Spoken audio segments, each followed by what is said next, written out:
फागुन के त्योहार में मेरा देवादिदेव महादेव माता पार्वती के साथ होली खेलता है, मेरा कृष्ण कन्हैया राधा रानी के साथ होली खेलता है। आप भी अपने इष्ट मित्रों के साथ होली खेलिए और दिल से खेलिए। एक बात बहुत ध्यान लगाकर सुनिएगा, एक बेलपत्री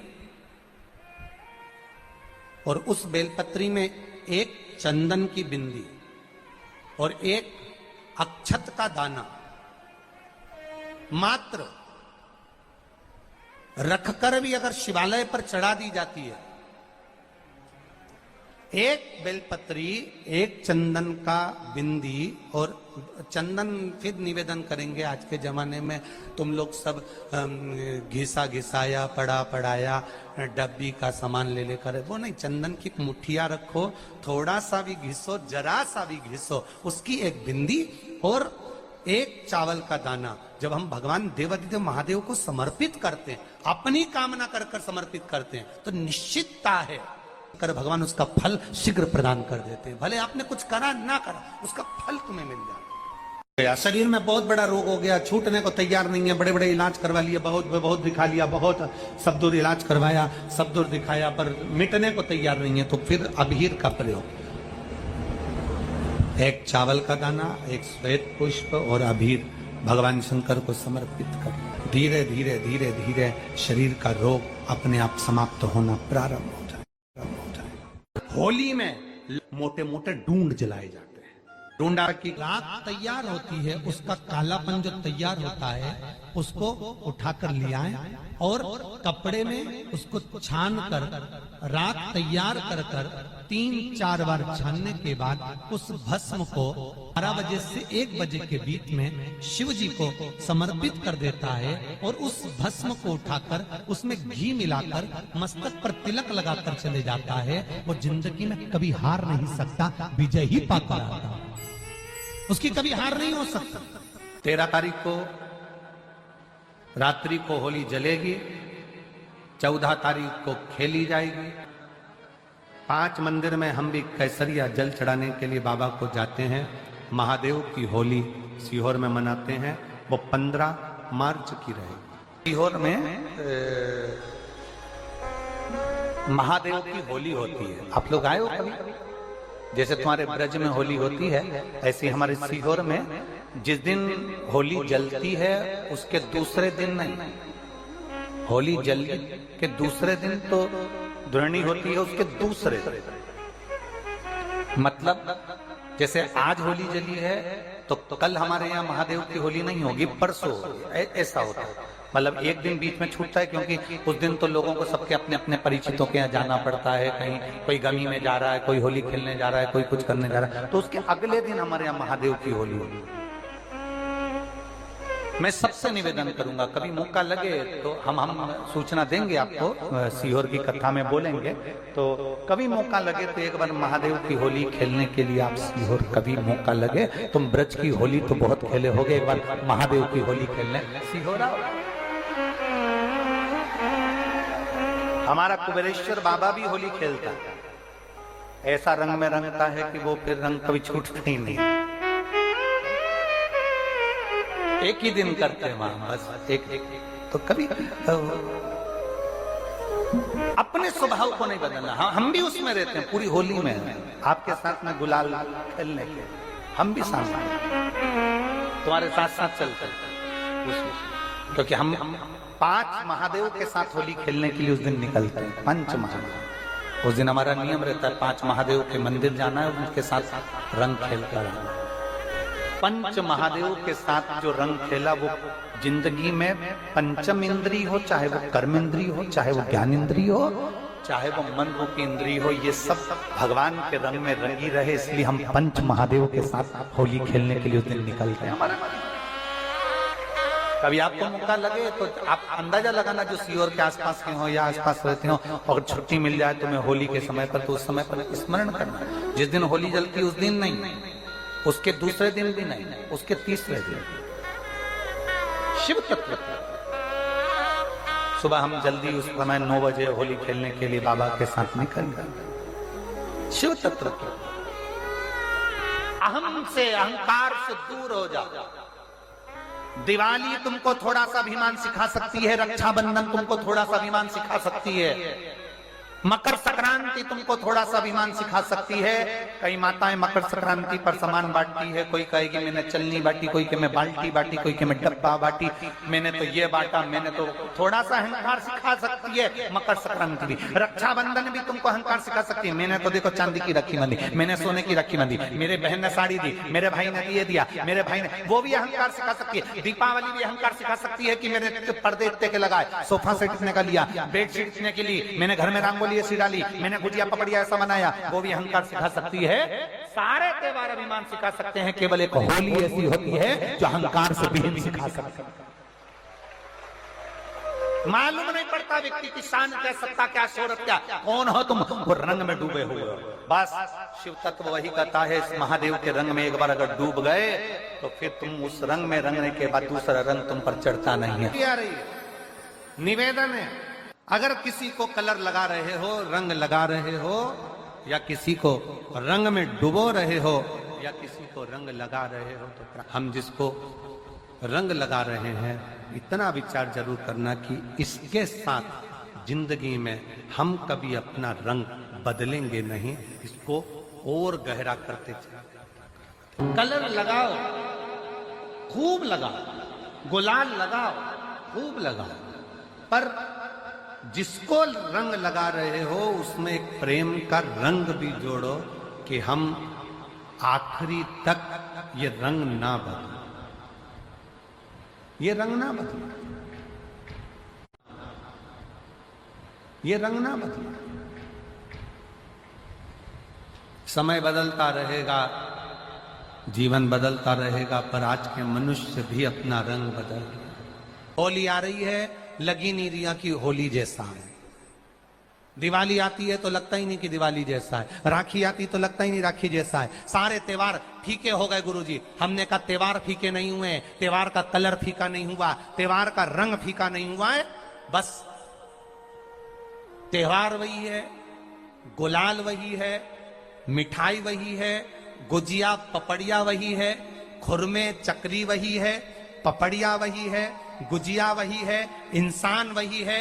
बस बाजार में से जो रौनक समाप्त नहीं हुई है, रौनक आपके भीतर की समाप्त हो गई। आपके भीतर इतनी ईर्ष्या भराती गई, इतनी ईर्ष्या भराती गई, इतनी ईर्ष्या भराती गई कि वो ईर्ष्या के कारण, उस अहंकार के कारण, उस अहम के कारण तुम एक दूसरे से मिलना पसंद नहीं कर पाते। पहले के लोग कहते थे हमारे यहाँ जब होली होती थी इतने लोग आते थे, मिलने जाते थे, गुलाल लेकर जाते थे। आजकल तो कोई दिखता नहीं है। कारण केवल इतना सा है, तुम्हारा अहंकार, तुम्हारा ईगो, तुम्हारा अभिमान तुम्हें अपने घर से बाहर नहीं निकालता। तुम घर से बाहर नहीं निकलते अपने अहंकार के कारण, अपनी काया के कारण, अपनी अभिमतता के कारण। आप दूसरे से मिलना पसंद नहीं करते। जरा सा कोई ने कलर लगाया तुम्हें क्रोध आ गया, जरा सा किसी ने गुलाल लगाया तुम्हें गुस्सा आ गया, जरा सा कोई आया भाभी जी भैया जी करके गुलाल लगा गया, तुम न न न न न न न न न न,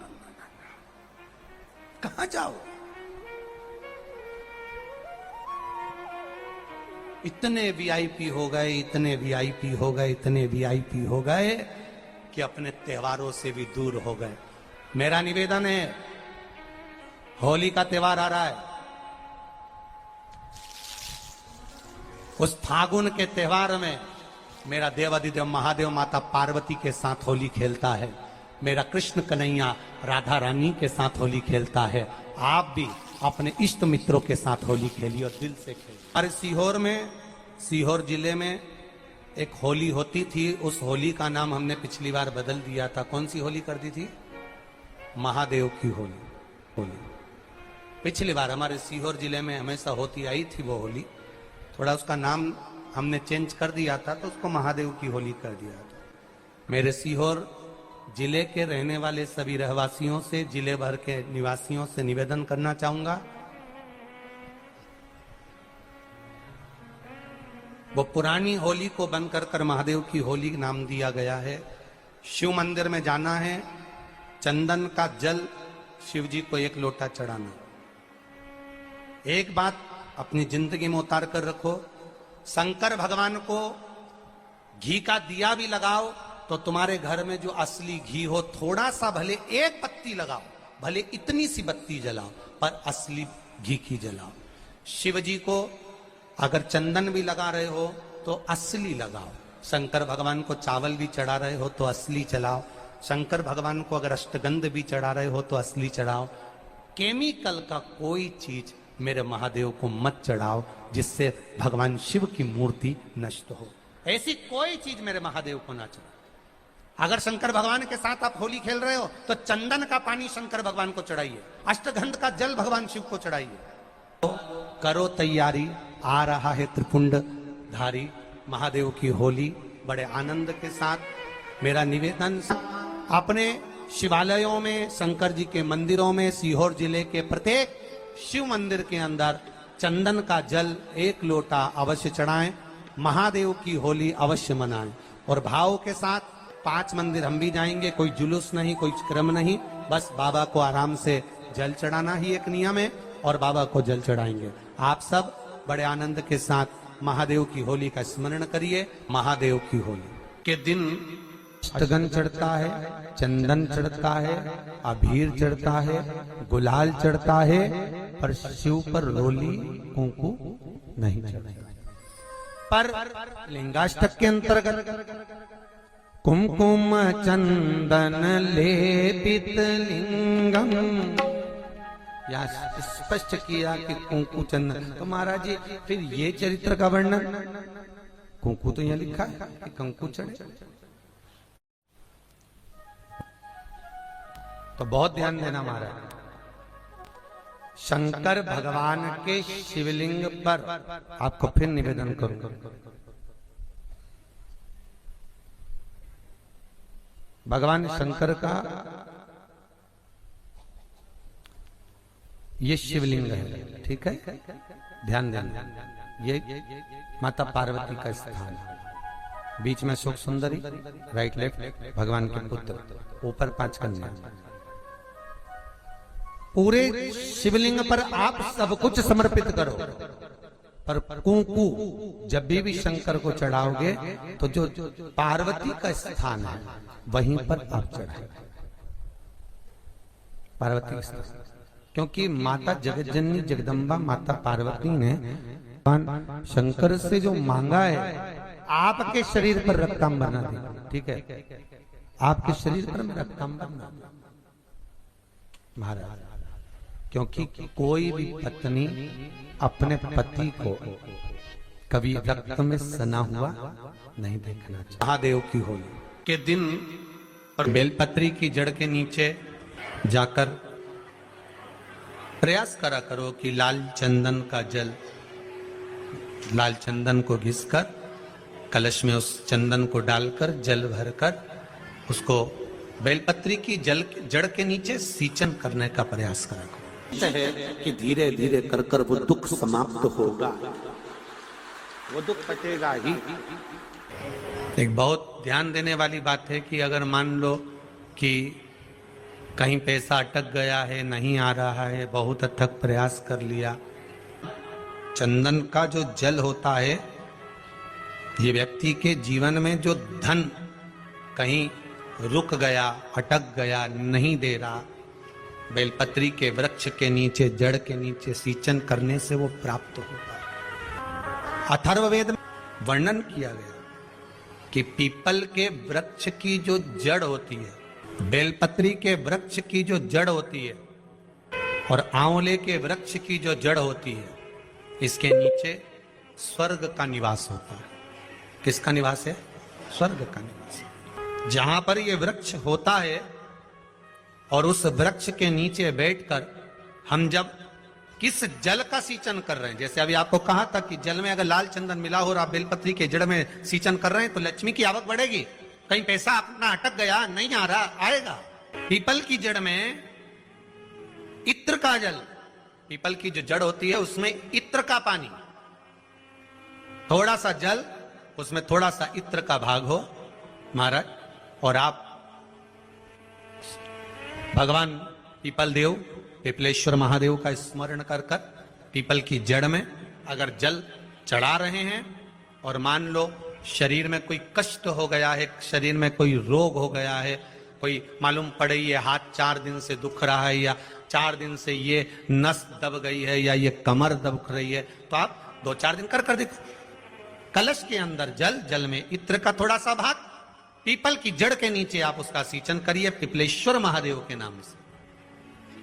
उस जल को थोड़ा सा भाग लेकर आ जाओ उसी में से जो चढ़ाया है, और उस स्थान पर जहां कष्ट है उसको लगाना प्रारंभ करिए। 2 दिन 3 दिन कर देखो। प्रैक्टिकल करने में क्या जाता है, सीवर वाला महाराज झूठ बोल रहा हो तो।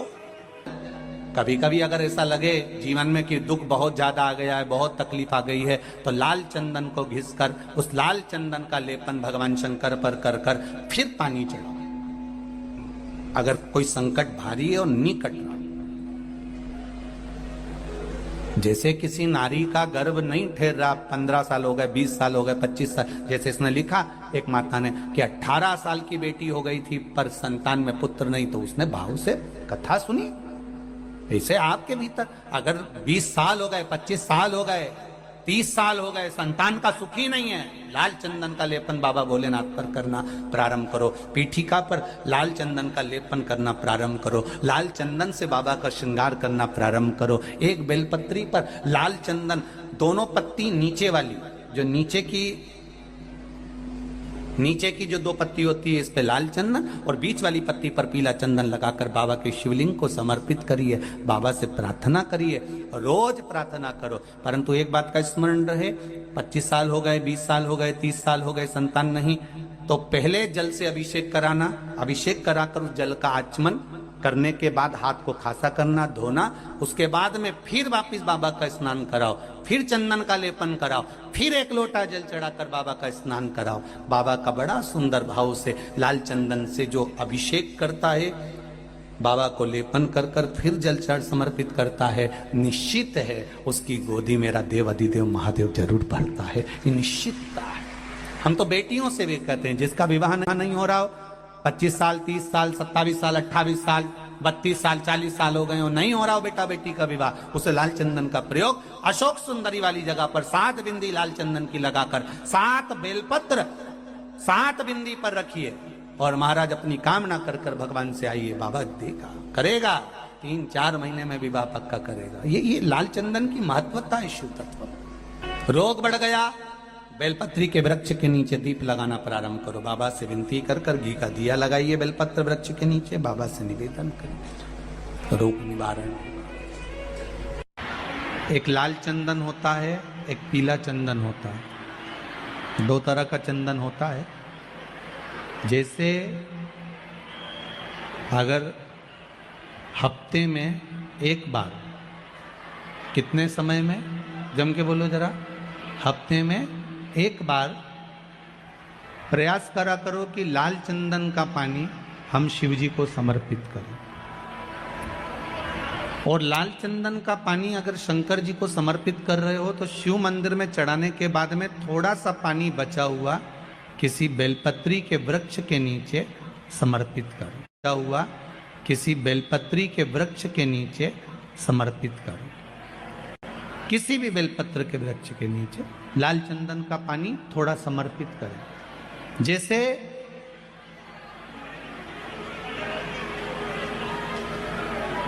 अगर बच्चों का विवाह नहीं होता है, शादी नहीं होती है, तो अपन लोग क्या करते हैं कि भाई एक बेलपत्री का जो पत्ता होता है, उस पत्ते के बीच वाली जो पत्ती होती है, उस पत्ती पर अपन केसर को घिसकर, केसर को घोलकर उस पत्ती पर अपन केसर का तिलक लगा देते हैं। और केसर का तिलक लगाकर जिसका विवाह नहीं होता, उसकी ये बीच वाली उंगली पर, ये बीच वाली पत्ती को अंगूठे से टच कर उसको रख देते। उसका नाम और गोत्र बोलकर उस पत्ती को शंकर भगवान पर किसी भी प्रदोष के दिन शिव जी को समर्पित कर देते। बस इतना याद रखें कि इस पत्ती का जो मुख है वो जलाधारी की ओर होना चाहिए। जब हम चढ़ाएं उस समय पर केसर का तिलक लगाकर अंगूठे से उसको टच कर नाम गोत्र बोलकर, जिसका विवाह नहीं हो रहा है, शादी नहीं हो रही है, शिव जी को उसे चढ़ा दो किसी भी प्रदोष को। और किसी भी शिव मंदिर में आप उसको समर्पित कर सकते। किसी भी प्रदोष को किसी भी शिव मंदिर में आप समर्पित कर दीजिए। बाबा से निवेदन करिएगा, बाबा स्वीकार करेगा और विश्वास है कि 3 महीने में बाबा उसका विवाह पक्का कर ही देगा। ये पक्का है। शिव स्मरण करना। भगवान देवाधिदेव महादेव की कथा कह रही है, शंकर का चरित्र कह रहा है, मेरे शिव का अनुमोदन कर रहा है कि शिव महापुराण विश्वास को जागृत करती है।